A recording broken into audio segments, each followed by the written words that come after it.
আসসালামু আলাইকুম। এটিএন বাংলা সংবাদে সবাইকে স্বাগত জানাচ্ছি সীমা খান। শুরুতেই বিআরবি কেবলস সংবাদ শিরোনাম। দুর্নীতিবাজদের সব তথ্য আছে প্রধানমন্ত্রীর কাছে, কাউকে ছাড় নয়, জানালেন ওবায়দুল কাদের। সরকারের দায় জনগণকে বহন করতে হচ্ছে বলছে বিএনপি। কাল থেকে বাড়ছে সব ধরনের তেলের দাম। জ্বালানি সাশ্রয়ে বৈদ্যুতিক গাড়ি আমদানির তাগিদ বিদ্যুৎ ও পরিবেশ বিষয়ক নীতি নির্ধারকদের।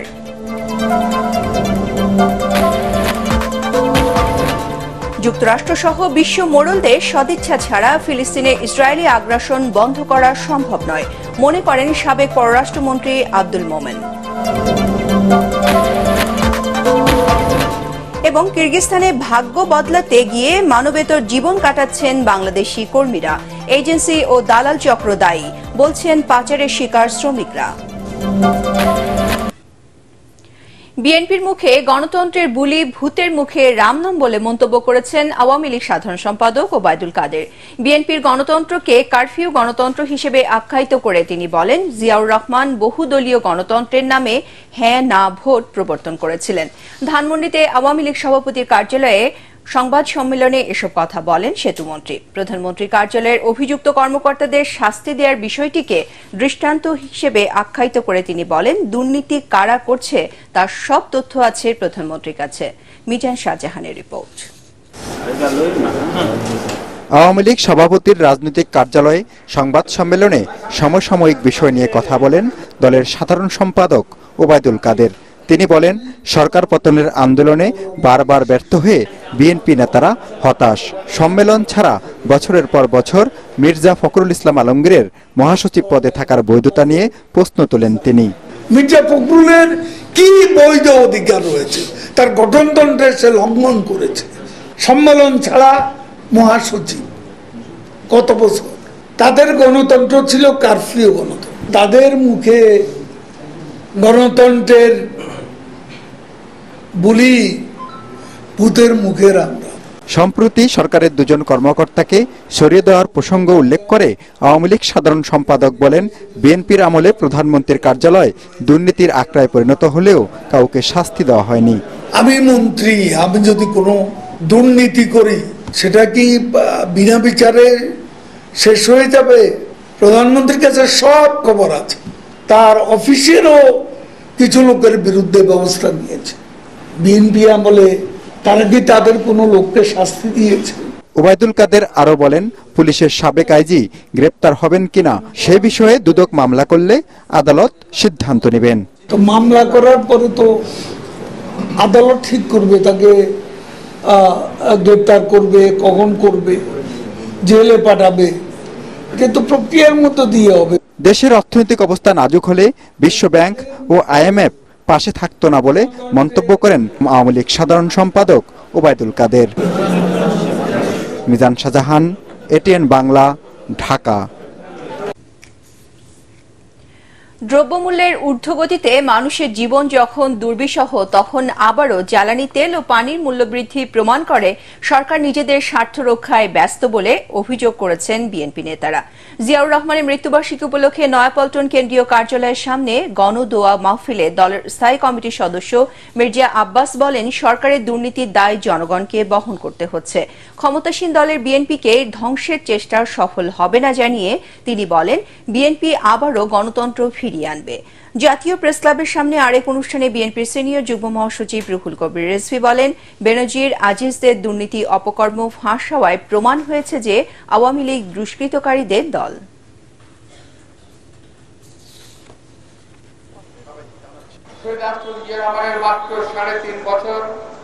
এই 3.5 বছরে উনি বাংলাদেশকে যা দিয়ে গেছেন, তলাবিহীন ঝুড়ি থেকে যেখানে উঠিয়ে দিয়েছিলেন বাংলাদেশকে, সেই বাংলাদেশকে আবারও তলাবিহীন করে ফেলেছে আজকের এই সরকার। এমনি তো দ্রব্যমূল্যের ঊর্ধ্বগতি মানুষের নাভিশ্বাস হয়েছে, আর 2.5 টাকা তেলের দাম বাড়ানোর অর্থ হলো সকল জিনিসের দাম বেড়ে যাওয়া। বাইরে আগে শুনতাম বর্গিরা দেশে আসতো, লুট করে চলে যেত, এখন বর্গিরাই ক্ষমতায় বসে গেছে। যুক্তরাষ্ট্রসহ বিশ্ব মোড়লদের সদিচ্ছা ছাড়া ফিলিস্তিনে ইসরায়েলি আগ্রাসন বন্ধ করা সম্ভব নয় বলে জানিয়েছেন সাবেক পররাষ্ট্রমন্ত্রী doctor A K. Abdul Momen. Debate for democracy আয়োজিত ছায়া সংসদে তিনি এ মন্তব্য করেন। অনুষ্ঠানে ফিলিস্তিন সংকট নিরসনে আন্তর্জাতিক চাপ সৃষ্টিতে মুসলিম বিশ্বের ঐক্যবদ্ধ ভূমিকা সহ 7 দফা সুপারিশ তুলে ধরেন debate for democracy chairman Hasan Ahmed Chowdhury Kiran. বিস্তারিত জানাচ্ছেন ইকরামুল হক সায়েম। ফিলিস্তিনে ইসরায়েলি আগ্রাসন নিরসনে করণীয় বিষয়ে ছায়া সংসদের আয়োজন করে ডিবেট ফর ডেমোক্রেসি। অনুষ্ঠানে বক্তব্য রাখেন সাবেক পররাষ্ট্রমন্ত্রী এ.কে. আব্দুল মোমেন। সংকট নিরসনে দুটি পৃথক রাষ্ট্র প্রতিষ্ঠার তাগিদ দিয়ে তিনি বলেন, এজন্য কেবল মুসলিম বিশ্বের ঐক্যবদ্ধ আন্দোলনই নয়, দরকার আন্তর্জাতিক শক্তিগুলোর ইতিবাচক ভূমিকা। আগ্রাসন বন্ধ করতে হবে।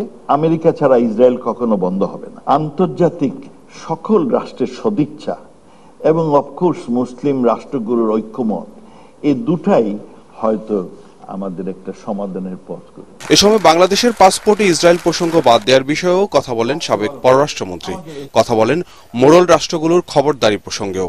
কোনো দেশ আমাদের উপর কিছুটা খবরদারি করতে চান এবং আমাদের আঞ্চলিক এই শান্তি স্থিতিশীলতা বিঘ্ন করার জন্য অনেক প্রচেষ্টা চালান। সৌভাগ্যের বিষয় যে আমাদের প্রতিবেশী রাষ্ট্রসমূহ তাদের এই ফিলসফিটা গ্রহণ করে নাই। মোড়লদের কথায় আমরা প্রভাবিত হব না। অল কান্ট্রিজ এক্সেপ্ট ইসরায়েল সেটা ডিলিট হয়েছে। এটা খুব দুঃখজনক। একটা জার্মান কোম্পানি আমাদের ই পাসপোর্ট তৈরি করে, তারা পয়সা বাঁচানোর জন্য নাকি এটা এই এক লাইন বাদ দিয়েছে, কিন্তু আনফরচুনেটলি আমাদের তারা কনসাল্টই করেনি। ফিলিস্তিনিদের লড়াই পৃথিবীর সব মানুষের লড়াই উল্লেখ করে ডিবেট ফর ডেমোক্রেসির চেয়ারম্যান হাসান আহমেদ চৌধুরী কিরণ ইসরায়েলের পক্ষ নেওয়া দেশগুলোর বিরুদ্ধে চাপ সৃষ্টির আহ্বান জানান। বাংলাদেশের প্রত্যেকটি নাগরিক ফিলিস্তিন জনগণের পক্ষে, বাংলাদেশের সরকার ফিলিস্তিন জনগণের পক্ষে। বাংলাদেশের জনগণের পক্ষ থেকে ফিলিস্তিনি জনগণের পক্ষ অবলম্বন করতে এখানে কোনো দ্বিধা বিভক্তি নাই। নব্য হিটলার নেতানিয়াহুকে প্রতিহত করবার জন্য আজকে মুসলিম বিশ্বকে ঐক্যবদ্ধ হয়ে আজকে যারা পরাশক্তি রয়েছে তাদেরকে কনভিন্স করে আজকে আমাদের ফিলিস্তিনে যে সমস্যা রয়েছে সেই সমস্যাটাকে আমাদেরকে দূর করতে হবে। গাজা উপত্যকায় ত্রাণ সহায়তা সহ অবকাঠামো পুনর্নির্মাণে আন্তর্জাতিক তহবিল গঠনেরও তাগিদ দেন তিনি। একটা আন্তর্জাতিক তহবিল গঠন করে ফিলিস্তিনি মানুষের মুখে হাসি ফুটিয়ে মুসলিম উম্মার স্বার্থে আমরা যাতে সকল ঐক্যবদ্ধভাবে এই ফিলিস্তিন রাষ্ট্রকে একটা স্বাধীন রাষ্ট্র হিসেবে দেখতে পাই। জাতিসংঘ, যুক্তরাষ্ট্র, ইউরোপীয় ইউনিয়ন এবং অন্যান্য আন্তর্জাতিক সংস্থা এবং দেশগুলোর মধ্যস্থতায় উভয় পক্ষের অংশগ্রহণে একটা শান্তি চুক্তি নিশ্চিত করবার জন্য আহ্বান জানাচ্ছি। ছায়া সংসদে কবি নজরুল সরকারি কলেজকে হারিয়ে বিজয়ী হয় স্টেট ইউনিভার্সিটি অব বাংলাদেশের বিতার্কিকরা। ইকরামুল হক সায়েম, এটিএন বাংলা, ঢাকা। মুসলিম বিশ্বের প্রতি ঐক্যের আহ্বান জানিয়ে ইসরায়েল ও তাদের সমর্থকদের পণ্য বয়কটের আহ্বান জানিয়েছেন ইসলামী আন্দোলন বাংলাদেশের আমির মুফতি সৈয়দ মোহাম্মদ রেজাউল করিম। জাতীয় মসজিদ বাইতুল মোকাররমের সামনে ফিলিস্তিনে দখলদার ইসরায়েলের গণহত্যা বন্ধ এবং স্বাধীন ফিলিস্তিন রাষ্ট্র প্রতিষ্ঠার দাবিতে আয়োজিত গণমিছিল ও সমাবেশে তিনি এ আহ্বান জানান। এ সময় হাজার হাজার মানুষ ফিলিস্তিনের পতাকা, ম্যাপ, গণহত্যার বিভিন্ন ছবি ও প্ল্যাকার্ড নিয়ে স্লোগানে স্লোগানে মুখর করে তোলেন পুরো এলাকা।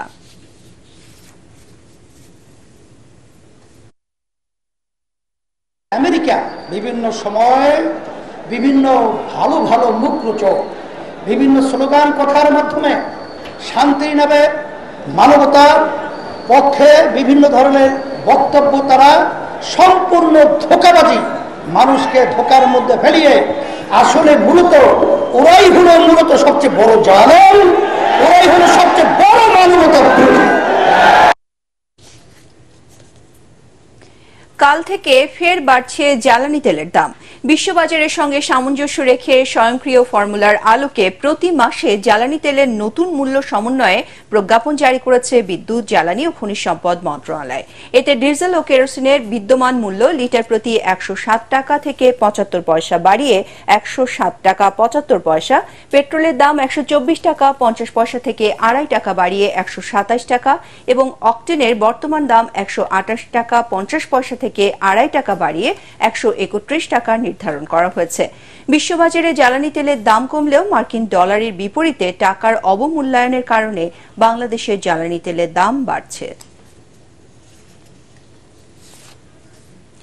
পরিবেশ রক্ষার প্রতিশ্রুতি বাস্তবায়ন ও জ্বালানি সাশ্রয়ে বৈদ্যুতিক গাড়ি আমদানিতে শুল্ক কমিয়ে আনার তাগিদ দিয়েছেন নীতি নির্ধারকরা। বিদ্যুৎ ও জ্বালানি প্রতিমন্ত্রী বলেন, দেশের অর্ধেক ব্যক্তিগত গণপরিবহন বৈদ্যুতিক হলে বছরের সাশ্রয় হবে অন্তত $1 বিলিয়ন। অন্যদিকে জনস্বাস্থ্য ও পরিবেশ রক্ষায় বিষয়টি বিবেচনায় নিয়ে প্রযুক্তি ব্যবহারে বিশ্বের সাথে তাল মিলিয়ে এগিয়ে যাওয়ার তাগিদ দিয়েছেন বন, পরিবেশ ও জলবায়ু পরিবর্তন বিষয়ক মন্ত্রী সাবের হোসেন চৌধুরী। ফজলে রাব্বির রিপোর্ট। কাতারের রাস্তায় চলছে বৈদ্যুতিক গাড়ি গণপরিবহন, অথচ বিশ্বের জ্বালানি তেল উৎপাদনে অন্যতম শীর্ষ দেশ কাতার। বিশ্বের তৃতীয় বৃহত্তম গ্যাসের ভাণ্ডারও এই দেশটিতে।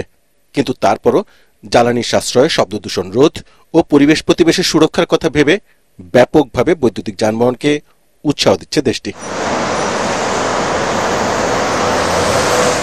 প্রায় 10 বছর আগে বাংলাদেশে বৈদ্যুতিক গাড়ি আমদানি শুরু হলেও এখনও জনপ্রিয় হয়নি জ্বালানি সাশ্রয়ে এই পরিবহন। বিশ্লেষকরা মনে করেন, আমদানি শুল্ক ও নিবন্ধন জটিলতার কারণে বৈদ্যুতিক গাড়ি বিক্রি বাড়েনি। বর্তমানে আমদানি করা বৈদ্যুতিক গাড়ির উপর 20% সম্পূরক শুল্ক দিতে হয়। এছাড়া দিতে হয় 3 লাখ টাকা অগ্রিম আয়কর। এতে করে প্রত্যাশা অনুযায়ী বাড়ছে না পরিবেশ বান্ধব এই যানবাহনের ব্যবহার। অথচ ইলেকট্রিক গাড়ির চার্জিং স্টেশন স্থাপন নীতিমালা সহ আনুষঙ্গিক বিষয়ে পুরোপুরি প্রস্তুত বিদ্যুৎ বিভাগ। বিদ্যুৎ ও জ্বালানি প্রতিমন্ত্রী বলেন, শুধু পরিবেশ প্রতিবেশী নয়, জ্বালানি আমদানির খরচ কমিয়ে আনতে বাড়াতে হবে বৈদ্যুতিক গাড়ির ব্যবহার। আগামী বাজেটে ইলেকট্রিক ভেহিকেলের ট্যাক্সের ব্যাপারে আমার মনে হয় যে শীতল করা দরকার। আমাদের যে পরিমাণ ভেহিকেল আছে তার 50% যদি ইলেকট্রিক হয়, সরকারের ডলারের সাশ্রয় হবে প্রায় $1 বিলিয়ন। এ বিষয়ে পরিবেশ মন্ত্রী সাবের হোসেন চৌধুরী আক্ষেপ করে বলেন, অনেক আগেই দেশে বৈদ্যুতিক যানবাহন আমদানি সহজ করতে সুপারিশ করেছিল সংসদের বন, পরিবেশ ও জলবায়ু পরিবর্তন বিষয়ক সংসদীয় কমিটি। তবে বিষয়টি নিয়ে এবার ইতিবাচকভাবে সরকারের অর্থ বিভাগ ভাববে বলে আশা প্রকাশ করেন তিনি। আমরা পরিবেশ থেকে এটা চাহিদার কথাটা আমরা বলবো, তারপরে সেখানে আমাদের বিদ্যুৎ জ্বালানি মন্ত্রণালয় তাদের সহযোগিতা লাগবে, পরিকল্পনা লাগবে এবং সর্বশেষ অর্থ এবং এনবিআর। কেননা এটাকে যদি রোডম্যাপটাকে আমি বাস্তবায়ন করতে যাই, তাহলে এখানে ট্যাক্স সংক্রান্ত যে সুবিধাগুলো আছে বা প্রমোদনা বা ইনসেন্টিভ আছে, সেগুলোও কিন্তু আমাদেরকে নিয়ে আসতে হবে। বাংলাদেশে বৈদ্যুতিক গাড়ির ব্যবহার বাড়াতে নতুন প্রযুক্তি গ্রহণের দৃষ্টিভঙ্গি থাকতে হবে বলেও মনে করেন এই নীতি নির্ধারকরা। সাধারণত বিশেষজ্ঞরা পরামর্শ দেন, নীতি নির্ধারকরা নানা বিচার বিশ্লেষণের পর সেটি গ্রহণ অথবা বর্জন করেন। কিন্তু বৈদ্যুতিক যানবাহনের ক্ষেত্রে নীতি নির্ধারকরা নিজেরাই বলছেন এটি হবে পরিবেশ বান্ধব এবং জ্বালানি সাশ্রয়ী। তাই আসছে বাজেটে বৈদ্যুতিক যানবাহনকে উৎসাহিত করতে নানা পদক্ষেপ দেখা যাবে বলে প্রত্যাশা করা হচ্ছে। ফজলে রাব্বি, এটিএন বাংলা, ঢাকা। কিরগিজস্তান গিয়ে কাজ না পেয়ে মানবেতর জীবন কাটাচ্ছেন বাংলাদেশি কর্মীরা। মাসে 50,000 টাকা বেতনে কাজ দেওয়ার লোভ দেখিয়ে তাদের প্রত্যেকের কাছ থেকে 5 লাখ টাকা নেয়ার অভিযোগ উঠেছে এক এজেন্সি ও দালাল চক্রের বিরুদ্ধে। সেখানে গিয়ে ভুক্তভোগীরা জানতে পারেন তারা পাচারের শিকার। তবে আটকে পড়াদের ফিরিয়ে আনতে এবং অভিযুক্তদের বিরুদ্ধে ব্যবস্থা নেওয়ার আশ্বাস দিয়েছেন প্রবাসী কল্যাণ প্রতিমন্ত্রী শফিকুর রহমান চৌধুরী। ইমদাদুল্লাহ বাবুর রিপোর্ট। রুটিগুলা এমন মনে হচ্ছে যে পাথর ছিঁড়ে খাচ্ছি আমরা। সেরকম মালয়েশিয়া পাঠানোর কথা বলে আরিফুল, শরীফ ও বাছিরের কাছ থেকে 5 লাখ টাকা করে নেয় দালাল চক্র। বলা হয় গার্মেন্টস এবং কারখানায় মাসে 50,000 টাকা বেতনের কাজ দেয়া হবে, কিন্তু তা না করে তাদের হঠাৎ পাঠানো হয় মধ্য এশিয়ার দেশ কিরগিজস্তানে। এখানে তাদের একটি হোটেলে রেখে কারখানায় কাজে পাঠানো হবে বলে জানায় দালাল চক্র। তবে হাতে টাকা ফুরিয়ে যাওয়ায় হোটেল ভাড়া বহন করতে পারেন না কর্মীরা, ফলে সেখান থেকে বের করে দেওয়া হয় তাদের। পরে থাকা খাওয়ার চুক্তিতে এই স্ট্রবেরি বাগানে ক্ষেত মজুর হিসেবে কাজ জোগাড় করেন আরিফুল, শরীফ ও বাছির। তাদের মতো বদ্ধ এই কন্টেইনারে মানবেতর জীবন কাটছে আরও 1/2 বাংলাদেশি কর্মীর। বেতন চাইলে করা হয় নির্যাতন, দালালকে কর্মস্থলে পাঠানোর তাগিদ দিলে কর্মীদের দেয়া হয় হত্যার হুমকি। বলছিল আপনার প্যাকেজিনে চাকরি দিবে, প্যাকেজিনে চাকরি নাই, কোনো খানা দানা দিচ্ছে না, ঠিক করে 2 বেলা রুটি দিচ্ছে। ভাই দালালকে ফোন দিলে বলবে চাকরি দিচ্ছে। আমাদেরকে সারাদিন মারধরের ভিতর রাখছে। মারধর করে আমাদের বাড়িতে ফোন দিয়ে বলতেছে টাকা পয়সা পাঠানোর জন্য। ভাই 5 লাখ টাকা দিয়েছি, জমি জায়গা বিক্রি করে আইছি, কেউ সুদের উপর টাকা নিয়ে আইছে, হাত দিনা করে আইছে। কিন্তু ভাই আমাদের কোনো পরিস্থিতি নেই, এখন আমরা সবাই বিপদে। দালালের নাম হইছে আক্তার আর নাসিম দালাল। আর আপনাদের দালালের নাম কি ভাই? ভাই দালালের নাম হইছে মাসুম জহির। গেল মার্চে বিএমইটি ছাড়পত্র এবং ভিসার জন্য কাকরাইলের ধানসিঁড়ি ইন্টারন্যাশনাল নামের এই রিক্রুটিং এজেন্সির মাধ্যমে তাদের ফাইল প্রক্রিয়া করা হয়। এ বিষয়ে সেই রিক্রুটিং এজেন্সিতে গেলে স্বত্বাধিকারী দাবি করেন কর্মীদের অভিযোগ সঠিক নয়। না, আমি ফাইলও প্রসেস করি না, হয়তো আমাদের পোলা ফাইলের নিচে থেকে কোনো জায়গা থেকে ফাইল প্রসেস করছে কিনা সেটা আমি জানি না। একটা লোকও পাঠাইনি, এটা কেউ প্রমাণ দিতে পারবে না। আপনার স্টিকার কি আর আমি ছাপায় লাগাবো নাকি? না, যে কেউ লাগাইছে দেখেন, এই যে দেখেন এই বইটা কিন্তু আমার নামে মেন পাওয়ার হয় নাই। আপনার নাম দেখেন, না হলে আসলো কেন এটা? শ্রম অভিবাসন বিশ্লেষকরা বলছেন এজেন্সিগুলোর ওপর সঠিক তদারকি না থাকায় মানব সম্পদ রপ্তানির নামে এভাবে মানব পাচারের শিকার হচ্ছেন কর্মীরা। তাদেরকে আমরা দূতাবাসের মাধ্যমে ফিরিয়ে আনা যায় কিনা সেই চেষ্টা দ্রুত করতে হবে। কাজ নাই, খাবার নাই, যেখানে সে প্রতিনিয়ত কষ্টের মধ্যে থাকতেছে, সেভাবে যদি কেউ কর্মী প্রেরণ করে থাকে তাদেরকেও কিন্তু আমাদের গোয়েন্দা সংস্থা হোক, আইন প্রয়োগকারী সংস্থা হোক, তাদের মাধ্যমে বের করে তাদের উপযুক্ত শাস্তির ব্যবস্থা করা, যাতে ভবিষ্যতে এই ধরনের কর্মীদেরকে যারা শ্রমের ঘামে বিদেশে গিয়ে অর্থ প্রেরণ করবার জন্য নিজের জীবনটাকে বিসর্জন দিতে চায় তাদের সাথে কেউ প্রতারণা করতে না পারে। তবে এই ঘটনা তদন্ত করে ব্যবস্থা নেওয়ার আশ্বাস দিয়েছেন প্রবাসী কল্যাণ ও বৈদেশিক কর্মসংস্থান প্রতিমন্ত্রী শফিকুর রহমান চৌধুরী। অ্যাম্বাসেডরকে বলছি সেখানকার অবস্থা জানার জন্য এবং সেই ব্যাপারে কি পদক্ষেপ নিলে ভালো হয়, তাদেরকে আনা বা তাদেরকে অন্য জায়গায় স্থানান্তরিত করা, সেই ব্যাপারে আমাদের যোগাযোগ আছে। খারাপ পাঠাইছে, খাদের মাধ্যমে গিয়েছে, সেই সমস্ত জিনিস আমরা তদন্ত করতেছি এবং তদন্ত করে যাদেরকে পাওয়া যাবে তাদের বিরুদ্ধে আইনানুগ ব্যবস্থা নেওয়া হবে। এমন ঘটনা এড়াতে জেনে বুঝে কর্মীদের বিদেশে কাজে যাওয়ার অনুরোধ করেন প্রবাসী কল্যাণ প্রতিমন্ত্রী। ইমদাদুল্লাহ বাবু, ATN বাংলা, ঢাকা। জমকালো অনুষ্ঠানের মধ্য দিয়ে শেষ হলো বাংলাদেশি শিক্ষার্থীদের চীনা ভাষার 23তম দক্ষতা যাচাই প্রতিযোগিতা। রাজধানী BCS প্রশাসন মিলনায়তনে বাংলাদেশের চীনা দূতাবাস এবং চীনের শিক্ষা মন্ত্রণালয়ের ভাষা বিনিময় ও শিক্ষা কেন্দ্রের যৌথ পৃষ্ঠপোষকতায় চায়না ব্রেস শীর্ষকে অনুষ্ঠানের আয়োজন করা হয়। জয়ীদের প্রথম এবং দ্বিতীয় জন চীনে আন্তর্জাতিক প্রতিযোগিতায় অংশগ্রহণের সুযোগ পেয়েছেন। অনুষ্ঠানে উপস্থিত ছিলেন শান্ত মারিয়াম বিশ্ববিদ্যালয়ের ভাইস চ্যান্সেলর অধ্যাপক ডাক্তার মোহাম্মদ শাহ ই আলম, চীনা রাষ্ট্রদূত ইয়াও ওয়েন সহ বিশিষ্টজনেরা। এ সময় চীনা রাষ্ট্রদূত বলেন, এ ধরনের প্রতিযোগিতার মধ্য দিয়ে বাংলাদেশ ও চীনের মানুষের মাঝে দ্বিপাক্ষিক সহযোগিতা আরও দৃঢ় হবে। তামাক উৎপাদন চালু রেখে তামাকমুক্ত দেশ করার চেষ্টা মানুষের সাথে প্রতারণা ছাড়া আর কিছুই নয়। প্রধানমন্ত্রীর প্রতিশ্রুতি অনুযায়ী 2040 সালের মধ্যে দেশকে তামাকমুক্ত করতে হলে আগে উৎপাদন বন্ধ করতে হবে। বিশ্ব তামাকমুক্ত দিবস উপলক্ষে রাজধানীর উদয়ন উচ্চ মাধ্যমিক বিদ্যালয়ে মাদকদ্রব্য ও নেশা নিরোধ সংস্থা মানুষ আয়োজিত আলোচনা সভায় বক্তারা এসব কথা বলেন। বক্তারা বলেন, তামাক কোম্পানিতে বিভিন্ন সরকারি প্রতিষ্ঠানের শেয়ার ও পরিচালনা পর্ষদে সরকারের প্রতিনিধিত্ব থাকায় সরকারের তামাক নিয়ন্ত্রণ কার্যক্রম প্রশ্নবিদ্ধ ও বাধাগ্রস্ত হচ্ছে। এবারে আল আরাফা ইসলামী ব্যাংক অর্থ সংবাদ।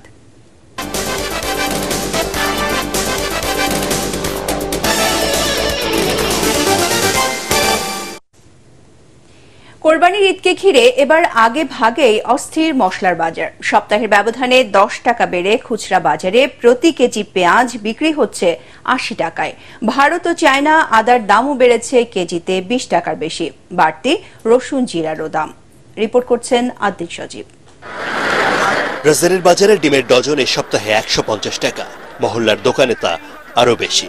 কিনতে গিয়ে বিপাকে পড়া ভোক্তাদের প্রশ্ন, নিত্য পণ্যের এত দামে কিভাবে বাঁচবে সাধারণ মানুষ? এটা সস্তা একটা জিনিস, এটা দিয়ে মানুষ প্রোটিনের চাহিদা শেষ করত, কিন্তু এখন তো এইটাও কিনার বাইরে চলে গেল। অ্যাব নর্মাল বলতে কোনো কিছু নেই বাংলাদেশে, সব নর্মাল। আগে মাসে যে কয়টা ডিম কিনতাম এখন তার থেকে অর্ধেকের কম কিনতে হয়। কোরবানির ঈদের বাকি 2 সপ্তাহ, এরই মধ্যে মশলার বাজারে দাম বাড়ছে সবকিছুরই। পাইকারিতে পেঁয়াজের 1 পাল্লা বা 5 কেজি এখন 380 টাকা, অর্থাৎ প্রতি কেজি 76 টাকা। দাম তো কমে না, দাম তো বাড়তেছে 10 টাকা করে। 1800 টাকা আমি কিনছি, আর 5 টাকা খরচা আছে না। বাইরে বেচতে দামে 80 টাকা কেজি, বাইরে বেচলে 50 টাকা কেজি হলো না, এটা দাম হলো নিম্ন দামে। খুচরা বাজারে আরো 5 টাকা বেড়ে এই পণ্য বিক্রি হচ্ছে কেজি প্রতি 80 টাকায়। 80 করেই নিলাম, এতে কিছু আর কি হয়তো 2-4 টাকা বা 5 টাকা এরকম কম আর কি। আদার দামেও অস্বস্তি বেড়েছে কয়েকদিন হলো। আগের সপ্তাহের 200 টাকার চায়না আদা পাইকারিতে কেজি প্রতি 220 টাকায় কিনতে হচ্ছে এ সপ্তাহে। চায়নার দাম বেশি, চায়নার 220 টাকা কেজি।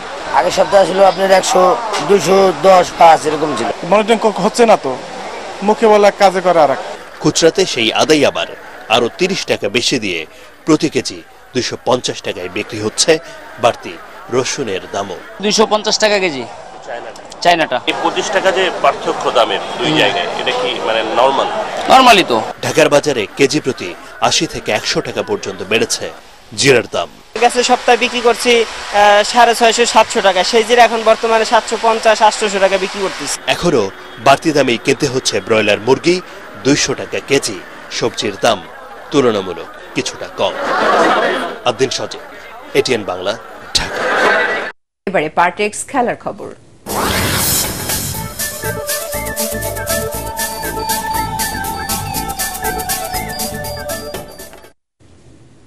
দেশের হয়ে আরও একটি বিশ্বকাপ খেলতে চান সাকিব আল হাসান। বিসিবি প্রকাশিত এক ভিডিও বার্তায় দেশ সেরা অলরাউন্ডার বলেন, ব্যক্তিগত কোনো অর্জন নয়, দলের জেতার জন্যই মাঠে নামবেন তিনি। এস এম আশরাফের রিপোর্ট। বয়স 38-এর কাছাকাছি, ক্রিকেটের সাথে এখন রাজনীতিতেও জড়িয়ে পড়েছেন। তাই সাকিব আল হাসানের আন্তর্জাতিক ক্যারিয়ারের শেষ দেখে ফেলেছিলেন অনেকেই। এই টি-20 বিশ্বকাপের পরে ব্যাট প্যাট তুলে ফেলছেন যারা এই ভেবে হতাশ হচ্ছিলেন, তাদের আশ্বস্ত করলেন বিশ্বের অন্যতম সেরা এই অলরাউন্ডার। যখন শুরু করেছি ক্রিকেট খেলাটা যে এতদিন খেলতে পারবো প্রথমত, দ্বিতীয়ত প্রথম বিশ্বকাপ থেকে শুরু করে এই বিশ্বকাপ পর্যন্ত যতগুলো টি-20 ওয়ার্ল্ড কাপ হলো সবগুলোতেই পার্টিসিপেট করতে পারছি। সো আমার জন্য এটা গর্বের এবং আনন্দের। অ্যাট দি সেম টাইম যেহেতু দেশকে রিপ্রেজেন্ট করছি, অনেক ভালো লাগার একটা জায়গা আছে। আমি আর রোহিত শর্মা হয়তো দি অনলি 2 প্লেয়ার যারা এই সবগুলো টি-20 ওয়ার্ল্ড কাপ খেলেছে। আশা করবো যে আরও একটা ওয়ার্ল্ড কাপ যেন খেলতে পারি, তার আগে এই ওয়ার্ল্ড কাপে যেন পারফরমেন্সটা অনেক ভালো থাকে, বাংলাদেশ যেন অন্যান্য যে কোনো টি-20 ওয়ার্ল্ড কাপের থেকে বেটার রেজাল্ট করে আসতে পারে। যুক্তরাষ্ট্র এবং ওয়েস্ট ইন্ডিজের উইকেট অনেকটা বাংলাদেশের মতো বলে কিছুটা সুবিধা পাবে বলে বিশ্বাস করেন সব ফরম্যাট মিলিয়ে 14,000-এরও বেশি রান করা এই ক্রিকেটার। আমার সেকেন্ড হোম, সেটা ঠিক আছে, হোম অ্যাডভান্টেজ পাবে কিনা বলাটা মুশকিল, কিন্তু আমার মনে হয় পাবে। ওয়েস্ট ইন্ডিজ ও আমেরিকা দুইটা জায়গায়, এর আগে আমরা ফ্লোরিডাতে যখন খেলেছি তখনও বাংলাদেশ ভালো করেছে। ওয়েস্ট ইন্ডিজে আমরা সবসময় ফেভার পাই, কারণ ওই দেশের পিচগুলা অনেকটা আমাদের মতোই হয়ে থাকে। সো আমি আশা করছি যে দুই জায়গায় আমরা অ্যাডভান্টেজ পাবো। এ সময় তিনি বলেন, ক্রিকেটারের দায়িত্ব থেকেও সংসদ সদস্যের ভূমিকা পালন করাটা তার জন্য বেশি কঠিন। আমার নামের পাশে আমি কিছু দেখতে চাই না, একটা জিনিসই চাই যেন বাংলাদেশের হয়ে কন্ট্রিবিউট করতে পারে, এই ওয়ার্ল্ড কাপে যেন বাংলাদেশের হয়ে ভালো কিছু করতে পারে। S M Ashraf, ATN Bangla. সংবাদ শেষ করার আগে বিআরবি কেবল শিরোনামগুলো আরও একবার। দুর্নীতিবাজদের সব তথ্য আছে প্রধানমন্ত্রীর কাছে, কাউকে ছাড় নয় জানালেন ওবায়দুল কাদের। সরকারের দায় জনগণকে বহন করতে হচ্ছে বলছে বিএনপি। কাল থেকে বাড়ছে সব ধরনের তেলের দাম, জ্বালানি সাশ্রয়ে বৈদ্যুতিক গাড়ি আমদানির তাগিদ বিদ্যুৎ ও পরিবেশ বিষয়ক নীতি নির্ধারকদের।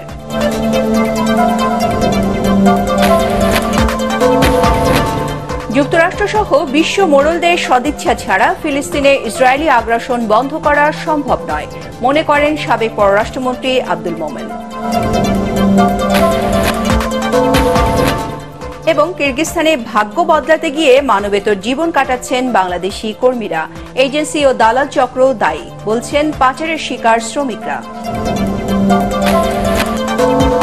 পরবর্তী সংবাদ দেখার আমন্ত্রণ জানিয়ে এখনকার মতো শেষ করছি। এটিএন বাংলা সংবাদ ইউটিউবে দেখতে ব্রাউজ করুন youtube.com/ATN বাংলা নিউজ। ধন্যবাদ সবাইকে।